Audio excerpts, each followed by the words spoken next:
good afternoon to all of you, and sincere congratulations to the graduates and their families. My name is Louise Africa, the wife of the late Professor Hugh Africa. It is with humility and honor that I accept the honorary doctorate in education on behalf of a man who was not only an excellent educator, but was also blessed with the ability to articulate with amazing eloquence. Thank you to the University of KwaZulu-Natal for this great honor.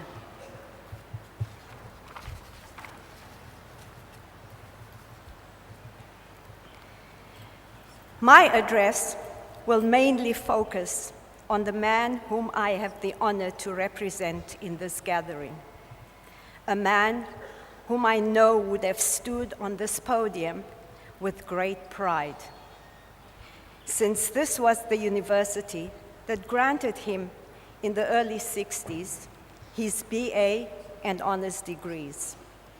In subsequent years, Hugh Africa became an international figure, yet always referred to his youthful experiences as a speech and drama major with Professor Snedden at this institution that he held in high esteem and loved very much. Hugh Africa was a little boy born some 77 years ago in Ladysmith, Natal.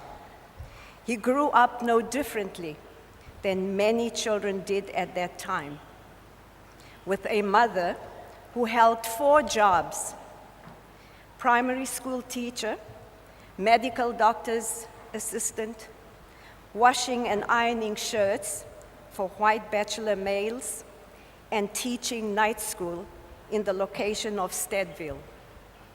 All this was to ensure the education of her sons.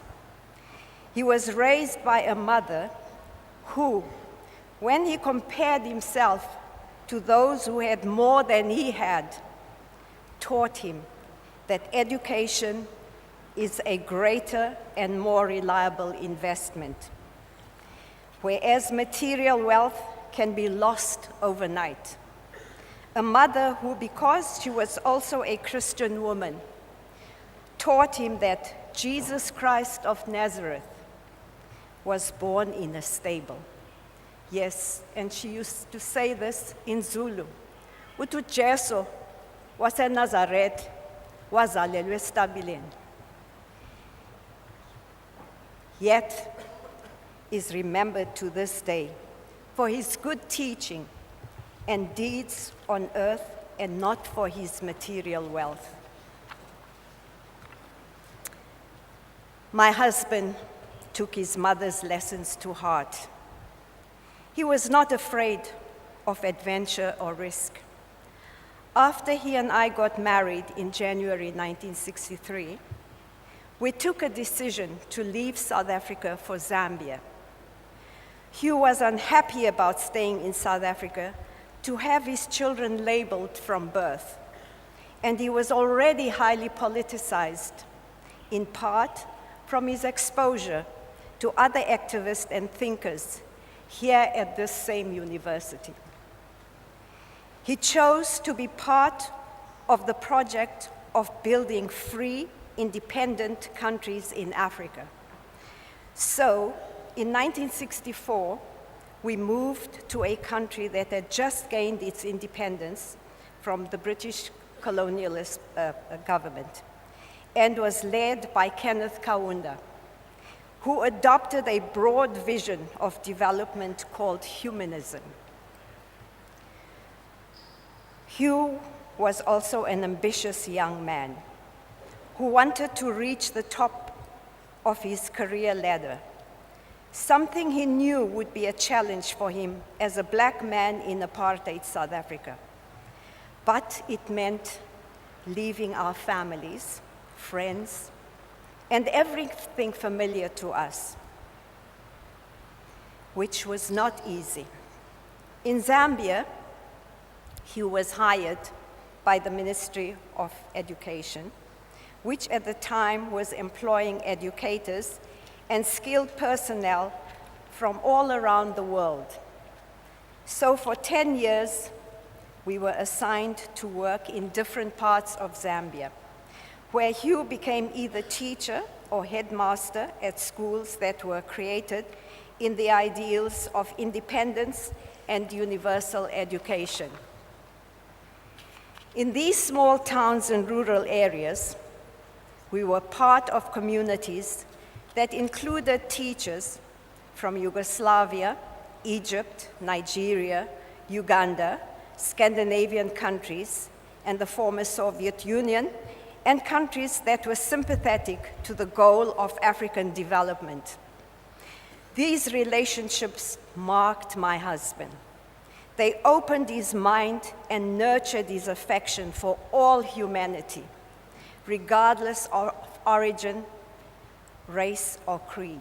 I don't think I need to tell you what an overwhelming emotional experience it was for us to return to South Africa after 30 years of living in exile, or what an experience it was for our children to be able to finally live in the country from which their parents originated. Hugh then joined what was then known as Technikon South Africa as senior advisor before becoming Vice-Chancellor of Vista University in 1996. Vista University had been the largest historically black university in the country, with 8 campuses spread across 3 provinces of the country. Hugh's vision was to inspire quality education in what was an extremely politicized situation. Educational transformation in South Africa, like anywhere in the world, creates a clamor of representation by all groups: management, staff, students, unions, etc.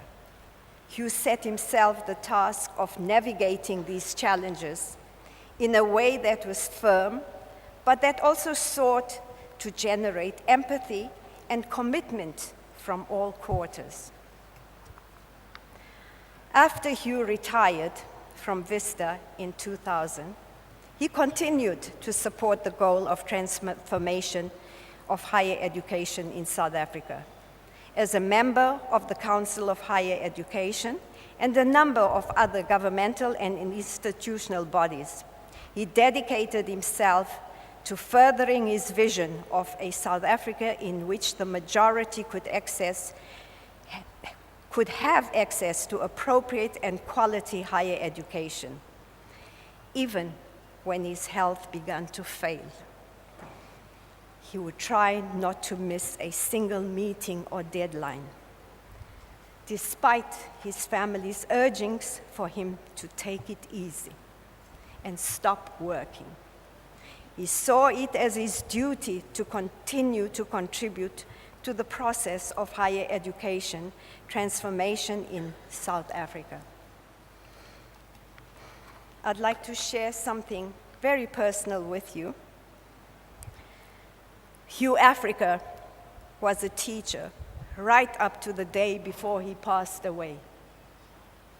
While lying in his intensive care unit bed in hospital, he wanted me to scratch his back to ease the discomfort caused by long hours of being bedridden. As usually happens, when your back has an itch, and I'm sure we all have our backs itchy sometimes, you cannot quite pinpoint the itchy area. You will request the scratcher to go to the left, go to the right, up, then down, and a little more to the side. Our niece, who happened to be witnessing this spectacle, said to him, "Uncle Hugh, what rating out of 10 would you give Auntie Louise's scratching of your back?" His instinctive response was 8 out of 10, She wanted to know, why not 10 out of 10? His response was, you always have to leave a small margin for improvement. Yes, Hugh Africa lived his life as a teacher right up to the final hours of his life. My family and I are proud that Hugh's legacy has been recognized by this university. The institution that represents the start of his long and productive academic career. I would like to wish all of you who are graduating here today fulfilling and exciting careers of your own. Know that you will face challenges, that there will be ups and downs in your professional and personal journeys, but don't give up. I hope that as Hugh's mother taught him, you will continue to believe in the power of education and to instill it in others. The belief of education truly is the best investment anyone can make for themselves or to another. Thank you, Acting Vice-Chancellor. Thank you to the congregation here, and best wishes to all of the graduates. Thank you very much.